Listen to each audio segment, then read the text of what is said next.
you could get the impression from reading, say, the arts pages of the New York Times or the Washington Post, that Michael Moore was just the low IQ, large print version of Noam Chomsky. Chomsky for idiots. That's not true, in my opinion. Noam Chomsky, for all his faults, is not a paranoid nor a fabricator. Noam Chomsky is interested in the clash of social and political forces and classes and so forth. Michael Moore is much more like a brown shirt looking for hidden financial conspiracies. And that's not even a vulgar form of Marxism. It's actually a great deal more like fascism, because the suggestion about hidden financial cabals is always tainted with bigotry. And it's only one step, and often not even that far, to that.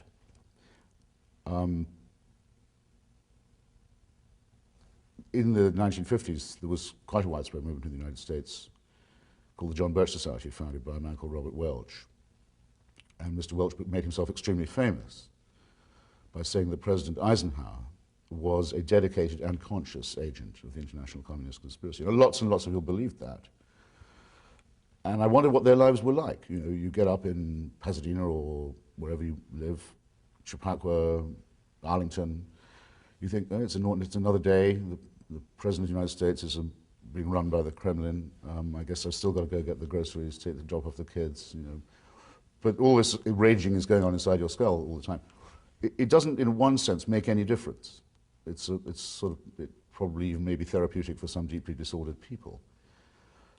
Suppose everything that was in Michael Moore's film was true, and I think I could actually say that almost nothing in it is, but suppose everything was true, what conclusion would people draw?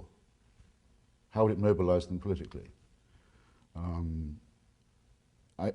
It's a form of escapism, I suppose, and a form of consolation for political defeat, and a form of denial, because if we are in a desperate struggle to save Afghanistan and have an election there and fight off and destroy the Taliban forces and the Al-Qaeda forces, not because that's what we really have to do and they forced us to take this stand, but because of a secret understanding to build a pipeline that was actually the Unocal scheme. I happen to know about it, I've known about it for a long time. It was cancelled in 1998. But the discovery that the thing was cancelled in 1998 and the Al-Qaeda attack on New York is 2001 doesn't change anyone's mind who sees the film. There just must be something else they're not telling us. So that's what it's all about. It's nothing like what it seems. Well, this is preaching moral idiocy. So in one mood, I think, okay, it's harmless and I can ridicule it. And in another mood, I think it's dangerous and one must confront it very critically, because if you're spreading credulity and stupidity around the place, then you're inviting the spread of something that can be exploited by people even more unscrupulous than yourself. And there are people who are even more unscrupulous than Michael Moore. Michael Moore's film is full of lies, some of them deliberate, and distortions, but it is itself a lie and a distortion. The Unocal pipeline deal, which takes up so much of the film, the idea of building a natural gas pipeline across Afghanistan. By the way, I think Afghanistan could use a pipeline, and a lot more infrastructure too. But whether it's sad or not to say, in 1998 that deal was dumped, it was dropped. I think it was dropped around the time that Clinton rocketed the Al-Qaeda camps in Afghanistan. So it's complete nonsense to say this, and it takes 1 second to check. But people sit enthralled in the dark thinking, finally I know the truth. I cried a lot, I laughed some, and mostly I'm so angry at George Bush. Well, then on to the next conspiracy, because Moore just heaps everything together. The other thing you have to know is that the Saudis decide everything in Washington. For some reason, the Secret Service had shown up to ask us what we were doing standing across the street from the Saudi embassy. I didn't realize the Secret Service guards foreign embassies. Not usually, no sir. No. Did they give you any trouble, Saudis? No comment on that, sir. Oh, okay. I'll take that as a yes. You are pushing an open door with me if you say that Saudi Arabia has too much influence in the United States and that Prince Bandar has too much access to the administration. But the Bush administration has removed from power two regimes which the Saudi Arabian government wanted to keep. The Taliban regime, of which it was actually a part author and patron and sponsor, and the Iraqi Ba'ath regime, which acted as a buffer in Saudi Arabia's mind against Shiaism and, of course, against democracy. The opinions are his, but the facts are the facts. There is a very portentously offered reading at the end of Michael Moore's dreadful film, where he says, Orwell said, George Orwell said, and then he reads something that George Orwell, in fact, did not say. We will fight it, and we will prevail. George Orwell once wrote that it's not a matter of whether the war is not real or if it is. Victory is not possible.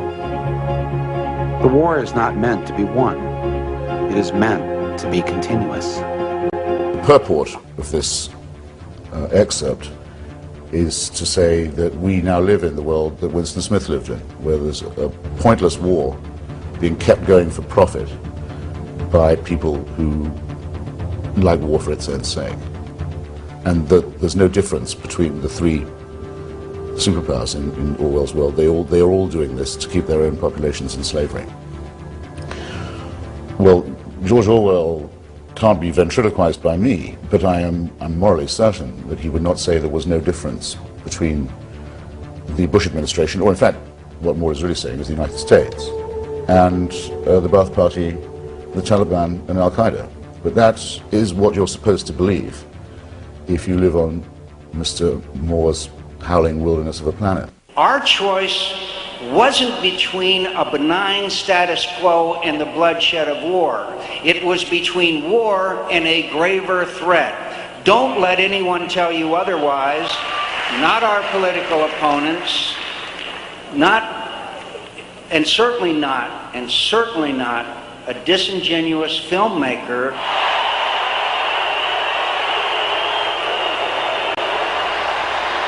who would have us believe that Saddam's Iraq was an oasis of peace, when in fact it was a place of indescribable cruelty, torture chambers, mass graves, and prisons that destroyed the lives of the small children inside their walls. In the Weekly Standard, which is now I think the flagship political weekly of the intelligent right, I think there have been 3 reprints of the speech Mr. Clinton gave, laying out the case for the removal of the Saddam Hussein regime and saying that because of its continuous links with terrorism and encouragement of gangsterism, and because of its promiscuous attitude towards the Non-Proliferation Treaty and other matters, that it would come to a point where the United States would have to take it down. It makes the clear case that we know we've caught them trying to help bin Ladenist types.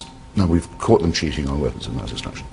That with this, as I say, so palpably on the record that you see pictures of Terry McAuliffe, chairman of the Democratic National Committee, with his arm around Michael Moore.